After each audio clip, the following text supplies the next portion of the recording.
Garrett atravessou rapidamente a trilha da floresta. Firt ao lado dele, seu capuz puxado sobre sua cabeça, apesar do calor. Ele quase não podia conceber que ele agora se encontrava na situação que mais tinha querido evitar. Agora havia um cadáver, um rastro a seguir. Quem soubesse quem era aquele homem poderia ser indagado. Firt deveria ter sido mais cauteloso em seus tratos com o homem. Agora, o rastro poderia terminar conduzindo a Garrett. Eu lamento muito, Firt disse, apressando o passo para alcançá-lo. Garrett ignorou, acelerando a marcha, furioso. O que você fez foi tolo e fraco, Garrett disse. Você nunca devia ter olhado em minha direção. Eu não tive a intenção, eu não sabia o que fazer quando ele exigiu mais dinheiro. Firt estava certo. Havia sido uma situação complicada. O homem era um porco egoísta e ganancioso que mudou as regras do jogo e merecia morrer. Garrett não desperdiçaria uma lágrima nele. Ele apenas rezava para que ninguém houvesse testemunhado o assassinato. A última coisa de que ele precisava era deixar um rastro. Haveria um enorme escrutínio ao consumar-se o assassinato de seu pai e ele não podia dar-se ao luxo de deixar o menor rastro, nenhuma pista a seguir. Pelo menos agora, eles estavam em Blackwood. Apesar do sol de verão, estava quase escuro ali. Os imponentes eucaliptos bloqueavam cada faixa de luz. Isso combinava com o seu humor. Garrett odiava esse lugar. Ele continuou a caminhada pelo caminho sinuoso, seguindo as indicações do homem morto. Ele esperava que o homem tivesse dito a verdade e que o caminho não o levasse a um paradeiro errado. A história toda poderia ser mentira, ou poderia ser que o caminho conduzisse a uma armadilha, algum amigo dele esperando para roubar-lhes mais dinheiro. Garrett repreendeu a si mesmo. Ele tinha confiado muito em Firt.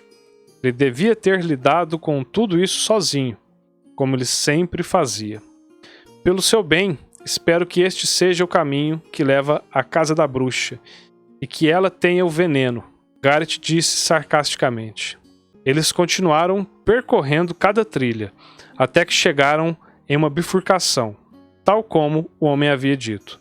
Tudo parecia estar bem, e Garrett estava ligeiramente aliviado. Eles seguiram pela direita, subiram a coluna e logo dobraram novamente por outra bifurcação. As instruções eram verdadeiras e diante deles realmente estava o caminho mais escuro de um bosque que Garrett havia visto. As árvores eram incrivelmente grossas e deformadas. Garrett entrou no bosque e sentiu imediatamente um calafrio correr por sua espinha. Ele podia sentir algo maligno pairando no ar e mal podia acreditar que ainda era dia. Justo quando ele estava ficando cada vez mais assustado, pensando em dar a volta, o caminho diante dele terminou em uma pequena clareira. Estava iluminado por um único facho de luz solar que irrompia através das árvores. Em seu centro estava uma pequena casa de pedra, a casa da bruxa. O coração de Garrett acelerou. Ele entrou na clareira, olhando ao redor para assegurar-se de que ninguém o observava, para estar seguro de que não era uma armadilha. Você viu? Ele estava dizendo a verdade, exclamou Firt com voz animada. Isso não significa nada, Garrett o repreendeu. Permaneça aqui fora e fique de guarda. Bata a porta se alguém se aproximar e mantenha a boca fechada. Garrett não se preocupou em bater a pequena porta de madeira em forma de arco diante dele. Em vez disso, agarrou a alça de ferro, abriu a porta de 2 centímetros de espessura e baixou a cabeça quando entrou, fechando a porta atrás dele. Estava escuro lá dentro. O lugar estava iluminado apenas por umas poucas velas espalhadas. Era uma cabana com apenas um cômodo, desprovida de janelas, envolta em uma energia densa. Ele ficou parado, sufocado pelo silêncio espesso, preparando-se para o que quer que fosse. Ele podia sentir o mal ali. Isso fazia sua pele arrepiar. Entre as sombras, ele detectou um movimento e, em seguida, um barulho. Mancando em sua direção, apareceu uma velha, encolhida e corcunda. Ela levantou uma vela, iluminando seu rosto coberto de verrugas e rugas.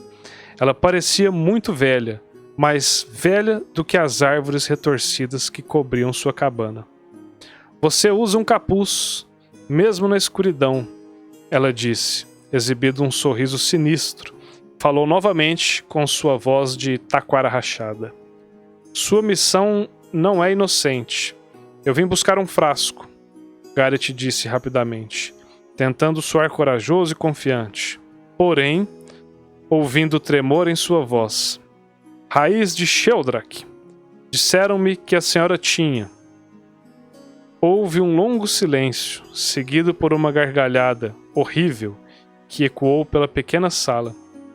Se eu tenho ou não, essa não é a questão. A questão é, para quem você quer isso? O coração de Garrett pulou no peito quando ele tentou formular uma resposta. Por que lhe interessaria? Ele perguntou finalmente. Me diverte saber quem você deseja matar, disse a bruxa.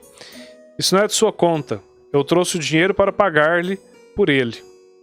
Garrett enfiou a mão no cós, tirou dele um saco de ouro, além do saco de ouro que ele tinha tirado do homem morto, e soltou os dois com força sobre a mesa de madeira pequena. O som de moedas tilintando soou pela sala. Ele rezou para que isso a acalmasse, para que ela lhe desse o que ele queria e assim ele pudesse deixar logo aquele lugar. A bruxa esticou um dedo com sua unha longa e curva. Pegou um dos sacos e examinou. Garrett prendeu a respiração, esperando que ela não pedisse mais nada. Isso pode ser bastante para comprar o meu silêncio, disse ela. Ela se virou, caminhou mancando no meio da escuridão. Ouviu-se silvo e, ao lado de uma vela, Garrett podia vê-la misturando um líquido que borbulhava em um pequeno frasco de vidro. Ela colocou uma rolha nele. O tempo parecia mais lento enquanto Garrett esperava, ficando cada vez mais impaciente. 1 milhão de preocupações correram por sua mente. E se ele fosse descoberto? Justo ali, naquele instante. E se ela lhe desse o frasco errado? E se ela contasse para alguém sobre ele?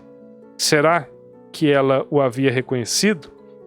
Isso ele não poderia dizer. Garrett estava tendo reservas crescentes sobre tudo isso. Ele não sabia quão difícil poderia ser assassinar alguém. Depois de um silêncio que parecia interminável, a bruxa voltou. Ela ergueu-lhe o frasco. Ele era tão pequeno que quase desapareceu na palma da mão de Garrett. E se afastou dele. Este pequeno frasco, ele questionou, pode fazer o truque? Ela sorriu. Você ficaria surpreso em saber quão pouco é preciso para matar um homem. Garrett virou-se e dirigiu-se para a porta, quando de repente sentiu um dedo frio em seu ombro. Ele não tinha ideia de como ela tinha conseguido atravessar a sala tão rapidamente, e isso o aterrorizou. Ele ficou ali congelado, com medo de se virar e olhar para ela. Ela girou em torno dele, aproximou-se e inclinou-se sobre ele. Um cheiro horrível emanava dela. De repente, estendeu suas mãos, agarrou suas bochechas e beijou, pressionando os lábios murchos duramente contra os lábios de Garrett. Garrett estava revoltado. Essa era a coisa mais nojenta que já tinha acontecido com ele. Seus lábios eram como os lábios de um lagarto. A língua que ela apertou contra a sua era como a de um réptil. Ele tentou se afastar, mas ela segurou o rosto com força, puxando ainda mais. Finalmente, ele conseguiu desprender-se dela e afastar-se. Ele limpou a boca com as costas das mãos, quando ela se inclinou para trás e riu. A primeira vez que você mata um homem é a mais difícil, disse ela. Você verá que será muito mais fácil da próxima vez. Garrett rompeu da casa, de volta para a clareira, para encontrar Fitch parado ali, esperando por ele. O que deu errado? O que aconteceu? Perguntou Fitch, preocupado. Até parece que você foi apunhalado. Ela o machucou? Garrett fez uma pausa, respirando com dificuldade, limpando a boca vez atrás de vez. Ele mal sabia como responder. Vamos dar o fora deste lugar, disse ele, agora. Quando começaram a sair da clareira, em direção ao bosque escuro, o sol de repente foi obscurecido por nuvens que corriam por todo o céu, tornando o belo dia frio e escuro. Garrett nunca tinha visto essas grossas nuvens negras aparecerem tão rapidamente. Ele sabia que o que estava acontecendo não era normal. Ele se preocupava sobre o quão profundos seriam os poderes dessa bruxa ao sentir que o vento frio subia num dia de verão e soprava em sua nuca. Ele não podia evitar pensar que a bruxa de alguma forma o tinha possuído com aquele beijo. Tinha lançado uma espécie de maldição sobre ele. O que aconteceu lá dentro? Fitch insistiu. Eu não quero falar sobre isso, Garrett disse. Eu não quero pensar mais sobre este dia. Nunca mais. Os dois se apressaram para voltar pela trilha, colina abaixo, e logo entraram no campo principal da floresta, o qual conduzia à corte do rei.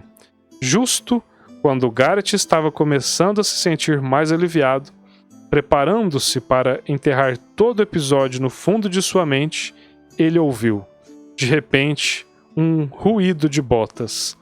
Ele se virou e viu um grupo de homens andando em direção a eles. Ele não podia acreditar. Seu irmão, Godfrey, o beberrão, estava andando em direção a eles, rindo, rodeado pelo vilão Harry e outros dois de seus amigos paderneiros. Esse era de todos o pior momento e lugar para encontrar-se com seu irmão. Ali no bosque, no meio do nada, Garrett sentiu que toda sua trama estava amaldiçoada. Garrett virou-se, puxou o capuz sobre o rosto e andou 2 vezes mais rápido, rezando para que ele não tivesse sido descoberto. Garrett! Gritou a voz. Garrett não tinha escolha. Ele congelou em seus passos, puxou o capuz para trás, virou-se e olhou para o irmão, que veio dançando alegremente em sua direção. O que você está fazendo aqui? Perguntou Godfrey. Garrett abriu a boca, mas depois a fechou, tropeçando em uma sequência atrapalhada de palavras. Nós estávamos indo para uma caminhada. Fitch se dispôs a falar, resgatando-o. Uma caminhada, não é? Um dos amigos de Godfrey zombou de Fitch, com a voz alta, afeminada. Seus amigos riram também. Garrett sabia que seu irmão e seus amigos o julgavam por sua natureza, mas ele quase não se importava com isso agora. Ele só precisava mudar de assunto. Ele não queria que eles se perguntassem o que ele estava fazendo ali. O que você está fazendo aqui? Perguntou Garrett, virando à mesa. Uma nova taverna abriu para o lado de Saltwood, respondeu Godfrey. Nós fomos experimentar. A melhor cerveja de todo o reino. Quer um pouco? Ele perguntou, segurando um pequeno barril. Garrett sacudiu a cabeça rapidamente. Ele sabia que tinha de distraí-lo e que a melhor maneira era mudar de assunto, repreendendo-lo. O pai ficaria furioso se pegasse você bebendo durante o dia, disse Garrett. Eu sugiro que você se assente e que volte para a corte. Funcionou. Godfrey lançou-lhe um olhar furioso e ficou claro que ele já não estava pensando em Garrett, mas em seu pai e em si mesmo. E desde quando você importa com as necessidades do pai? Ele retorquiu. Garrett já tinha tido o suficiente. Ele não tinha tempo a perder com um bêbado. Ele tinha conseguido o que ele queria, distraindo e agora esperava que Godfrey não pensasse muito profundamente sobre o porquê ele se encontraria ali naquele instante. Garrett se virou, seguiu rapidamente pela trilha, ouvindo as risadas zombeiteiras atrás dele, enquanto se afastava. Ele já não se importava. Em breve, seria ele quem iria rir por último.